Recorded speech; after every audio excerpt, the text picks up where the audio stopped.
एक बार एक गांव में एक इच्छाधारी नागिन अपने नागिन के रूप में गांव में आ जाती है और इत्तेफाक से एक छोटे से बच्चे के पास बैठ जाती है। गांव के कुछ लोग उसे देखते हैं और मारने के लिए दौड़ते हैं। अरे कोई है, बचाओ बचाओ मुझे, मेरे बेटे को इस नागिन से बचाओ, ये मेरे बेटे को डस लेगी। अरे भाई आओ, जल्दी आओ, इस नागिन को मारो, ये तो किसी को भी डस सकती है। तभी कुछ लोग अपने साथ लाठी लेकर नागिन को मारने के लिए इकट्ठा हो जाते हैं और सभी उसको मारने लगते हैं। जब वो नागिन अधमरी हो जाती है तब कुछ बच्चे उसकी पूंछ पकड़कर उसे छेड़ते हैं और खेलते हैं। तभी वहां डॉली नाम की एक लड़की आ जाती है और देखती है कि सब एक नागिन को बहुत परेशान कर रहे हैं। आप सब ये क्या कर रहे हो? आप इस नागिन को क्यों परेशान कर रहे हो? देखो इसको कितना खून निकल गया है। ये बेजुबान बोल नहीं सकती तो आप इसका गलत फायदा उठाएंगे। कैसे इंसान हैं आप लोग? अभी तू बहुत छोटी है, जा घर जा, अपना काम कर, हमें ज्ञान मत दे। हाँ मैं चली जाऊंगी, बस आप ये बताओ इसको क्यों परेशान कर रहे हो, क्यों इसको मार रहे हो? ये एक नागिन है और नागिन पर भरोसा नहीं किया जा सकता। ये किसी को भी नुकसान पहुंचा सकती है, किसी को भी डस लेगी तो वो मर जाएगा। ऐसा भी तो हो सकता है कि ये किसी को नुकसान ना पहुंचाए, क्या पता ये सिर्फ यहाँ घूमने आई हो। तू बड़ों की बातों में मत घुस डॉली, और जा अपने घर चली जा। डॉली घर की तरफ मुड़ जाती है पर उसको अच्छा नहीं लगता कि सब उस नागिन को मार रहे होते हैं। तभी वो कुछ दूर जाकर चिल्लाना शुरू कर देती है। भागो भागो, यहाँ शेर आ गया है, शेर किसी को भी खा लेगा, भागो भागो जल्दी भागो। डॉली की आवाज सुनकर सब अपने अपने घरों की तरफ भागना शुरू कर देते हैं और नागिन को वहीं छोड़ देते हैं। नागिन मन ही मन डॉली का धन्यवाद करते हुए वहां से चली जाती है और डॉली भी अपने घर चली जाती है। चलो, मेरे एक झूठ से कम नागिन की जान तो बची, वरना वो लोग तो उसको मार ही देते। डॉली अपने मम्मी पापा और चाचा चाची के साथ रहती थी। उसके मम्मी पापा बहुत ही सीधे साधे लोग थे, पर चाचा चाची बहुत चालाक थे। उनके मन में जायदाद का लालच था, वो सारी जायदाद अपने नाम करवाना चाहते थे। एक बार रात के समय डॉली अपने मम्मी पापा के साथ घर में सो रही थी। तभी कोई उसका नाम पुकारता है। डॉली, डॉली, डॉली, आओ मेरे पास, आओ। कौन है वहां? कौन? डॉली, डॉली, डॉली। आवाज सुनकर उसने इधर उधर देखा पर कोई नहीं था। यहाँ तो कोई नहीं है, फिर मेरा नाम किसने पुकारा? शायद मेरा भ्रम होगा। चलो सो जाती हूँ। डॉली को फिर से एक बार वही आवाज आती है। इस बार डॉली उस आवाज का पीछा करती हुई घर से बाहर निकल जाती है और एक जंगल में पहुंच जाती है। अरे, ये आवाज कहाँ से आ रही थी? कौन बुला रहा था मुझे? यहाँ तो घनघोर जंगल है, मैं कहाँ आ गई? मुझे वापस चलना चाहिए। और जैसे ही डॉली पीछे मुड़ती है तो उसे एक नागिन जकड़ लेती है। डॉली बहुत डर जाती है और जोर जोर से चिल्लाने लगती है। बचाओ बचाओ, कोई बचाओ मुझे, मेरा दम घुट रहा है, कोई मुझे इस नागिन से बचाओ। मम्मी पापा बचाओ मुझे। डॉली वहीं पर रोने लग जाती है।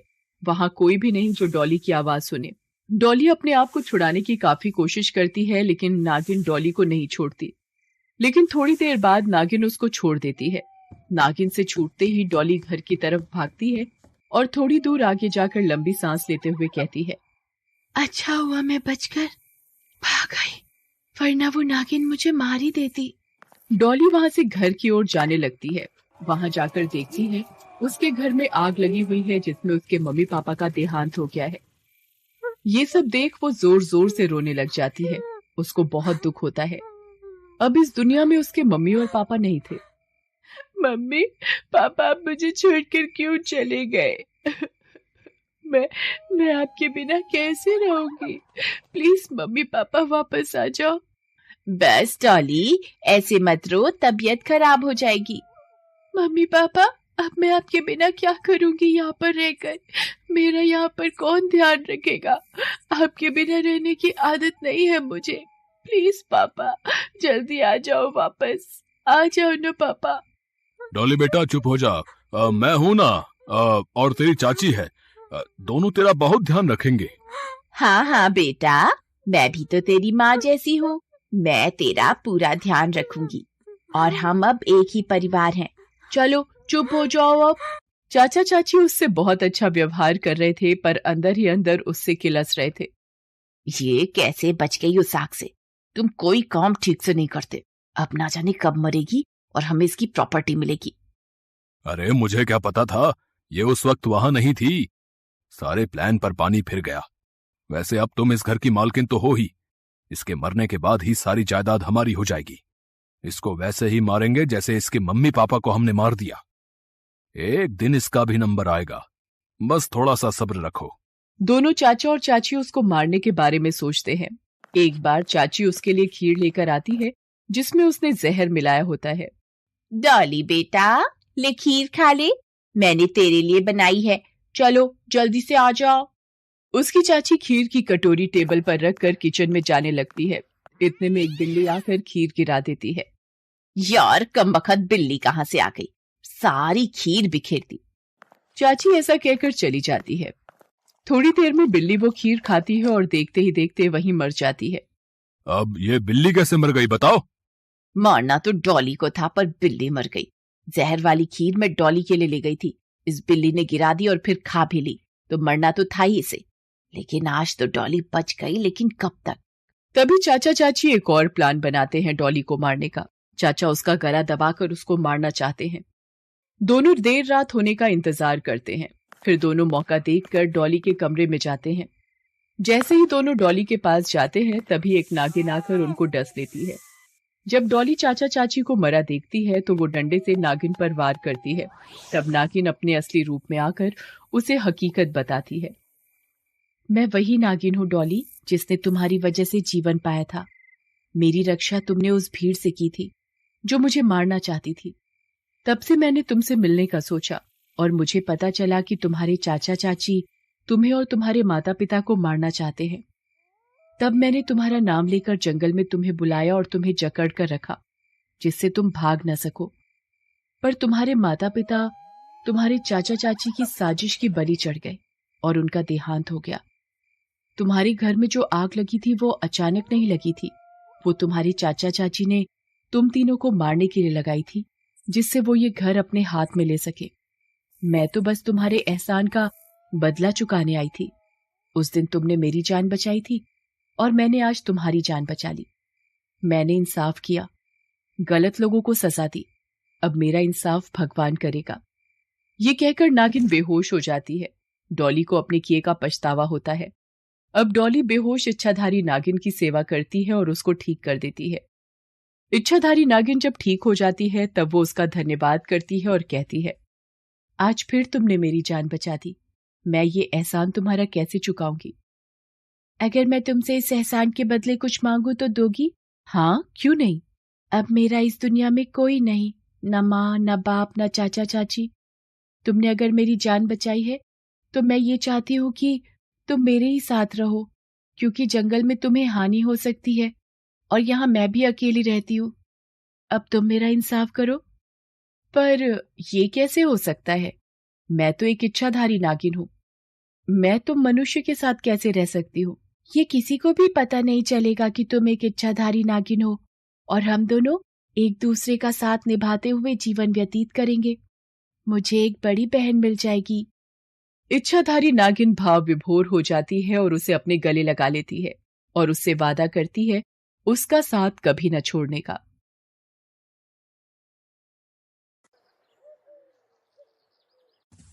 ओम नमः शिवाय, ओम नमः शिवाय, ओम नमः शिवाय। महाराज, अब देर ना करें, हमें आक्रमण की आज्ञा दीजिए।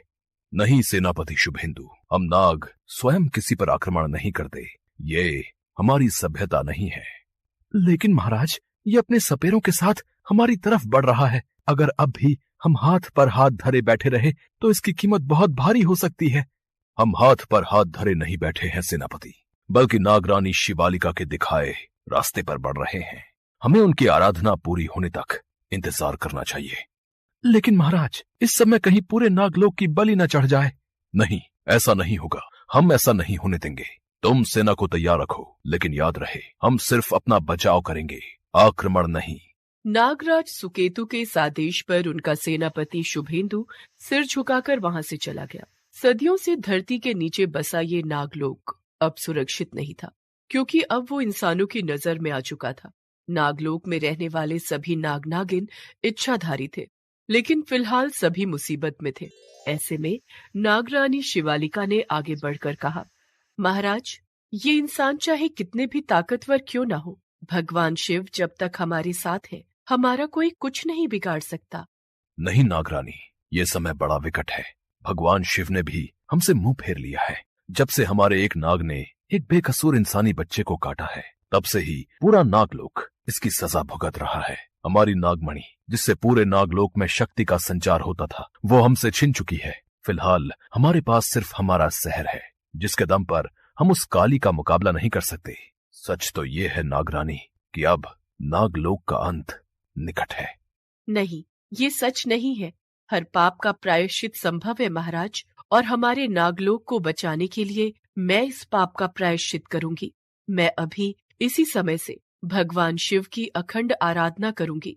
मुझे पूरा विश्वास है कि वो मेरी पुकार जरूर सुनेंगे और हमें हमारी नागमणि और शक्तियां वापस जरूर मिलेंगी। नहीं नागरानी, इस समय आप गर्भवती हैं और हमारी संतान के जन्म का समय भी निकट है, तो आप रहने दीजिए। आपकी जगह मैं भगवान शिव की आराधना करूंगा। हाँ, यही सही रहेगा। नहीं महाराज, इस समय नागलोक को आपके मार्गदर्शन और नेतृत्व की आवश्यकता है। भगवान शिव की शरण में तो मैं ही जाऊंगी, और आप हमारी संतान की बिल्कुल भी चिंता न करें। भगवान शिव के सानिध्य में उसे कोई खतरा नहीं। नागरानी शिवालिका की बात मानकर नागराज सुकेतु नागलोक को बचाने की कोशिश में लगे रहे, लेकिन ये आसान नहीं था। उन सभी सपेरों का एक सरदार था जिसका नाम था काली। सालों के प्रशिक्षण और साधना से वो बहुत ही शक्तिशाली हो गया था, लेकिन अब भी उसकी ताकत की भूख नहीं मिटी थी। उसे नागलोक की नागमणि चाहिए थी, जिससे वो खुद को इच्छाधारी बना सकता था, और इसी इच्छा के साथ वो नागलोक की तरफ तेजी से बढ़ रहा था। हुम हुम बम बम। बस अब और देर नहीं, जल्दी चलो, बहुत हो गया आराम। लेकिन गुरुजी, अभी तो रात का समय है, हर तरफ अंधेरा है, ऐसे में किधर को जाएंगे? उसकी चिंता तू मत कर, मैं जानता हूं कि किधर जाना है। चल, उठा सबको और बोल कि अभी के अभी आगे बढ़ेंगे। यहाँ जितना समय बर्बाद होगा, वो नागमणि उतनी ही दूर होती जाएगी मुझसे। काली को आभास हो गया था कि इस समय नागलोक कमजोर है, लेकिन वो ये नहीं जानता था कि फिलहाल नागमणि नागलोक में नहीं है। कुछ समय पहले नागलोक के एक नाग ने गलती से एक इंसानी बच्चे को काट लिया था, और उसकी इस गलती की सजा के रूप में नागलोक की नागमणि वहां से गायब हो गई। एक तरफ काली नागलोक के नजदीक था, तो वहीं दूसरी तरफ नागरानी शिवालिका की आराधना भी अब अपने चरम पर थी। आखिरकार भगवान शिव उससे प्रसन्न हुए और साक्षात दर्शन देकर उससे कहा, कहो पुत्री, इस अवस्था में इतना कठिन तप करके क्या प्राप्त करना चाहती हो? प्रभु, आपके दर्शन मात्र से मेरा जीवन तो सफल हो ही चुका है, लेकिन नागलोक का उद्धार अभी बाकी है। प्रभु, वो दुष्ट काली अपनी टोली के साथ नागलोक आ रहा है, और उससे लड़ने के लिए हमें हमारी नागमणि और शक्तियां वापस चाहिए। हमारे एक नाग से जो गलती हुई उसे क्षमा कीजिए, और हमें हमारी नागमणि वापस दे दीजिए। नागलोक की रक्षा कीजिए प्रभु, रक्षा कीजिए हमारी। विधि का विधान लिखा जा चुका है पुत्री, किंतु सत्य ये भी है कि उस विधान में नागलोक का सर्वनाश नहीं है, बस थोड़े समय का प्रायश्चित है जो अभी पूर्ण नहीं हुआ है। प्रभु, मैं कुछ समझी नहीं, तो क्या मुझे मेरे तप का कोई फल नहीं मिलेगा? नागलोक को उस काली से कौन बचाएगा? और मेरी संतान का क्या होगा प्रभु? तुम्हारी संतान सुरक्षित रहेगी और वही आगे चलकर नागलोक का भविष्य बनेगी।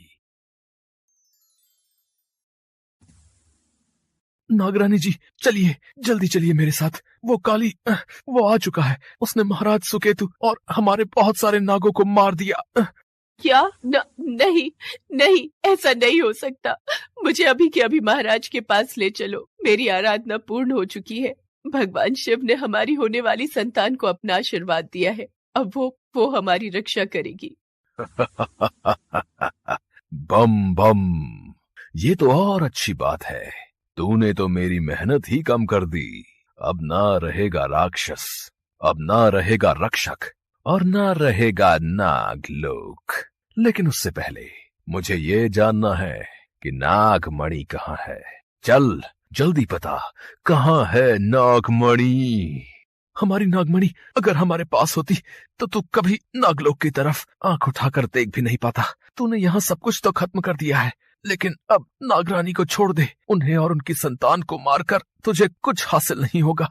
नहीं सेनापति, इस दुष्ट के सामने हमारे प्राणों की भीख मांगने की कोई जरूरत नहीं है। ना मैं कमजोर हूँ और ना ही मेरी संतान। नागरानी शिवालिका की आंखों से आग निकल रही थी। वो काली से अपने पति की मौत का बदला लेना चाहती थी। वो गुस्से में काली की तरफ बढ़ी, लेकिन काली भी पूरी तरह से तैयार था। ये क्या? ये कैसे हुआ? भगवान शिव के आशीर्वाद से मूर्ख, अब मैं तुझे नहीं छोड़ूंगी। अभी भी वक्त है, बता दे मुझे नागमणि कहाँ है, वरना क्या करेगा? जैसे सबको मार दिया वैसे ही मुझे भी मार देगा। बस यही कर सकता है तू। ना ना, बम बम, तुझे नहीं, मैं तो तेरी औलाद को मारूंगा। इतना कहकर काली ने सीधे शिवालिका के पेट को अपना निशाना बनाया, लेकिन उसकी शक्तियां शिवालिका तक पहुंचती उससे पहले ही सेनापति शुभेंदु बीच में आ गया और फिर नहीं, नहीं सेनापति, आपको ये नहीं करना चाहिए था। नागरानी जी, मैंने वही किया जो मुझे करना चाहिए था, और अब आप भी वही कीजिए जो आपको करना चाहिए। बचा लीजिए अपनी संतान को और भगवान शिव के आशीर्वाद को भी। इतना कहते ही सेनापति शुभेंदु की मौत हो गई। काली फिर से हमला करने को तैयार था, लेकिन इस बार शिवालिका ने उसका सामना करने की बजाय वहां से भागने का फैसला किया, क्योंकि उसे भी समझ आ गया था कि फिलहाल काली से लड़ने से ज्यादा उसके होने वाले बच्चे का सुरक्षित रहना ज्यादा जरूरी था। क्या होगा जब शिवालिका की संतान इस दुनिया में आएगी? क्या काली उसे भी मार देगा या फिर वो लेगी पूरे नागलोक का बदला? जानने के लिए जरूर देखिए कहानी का अगला भाग, इच्छाधारी नागिन का बदला।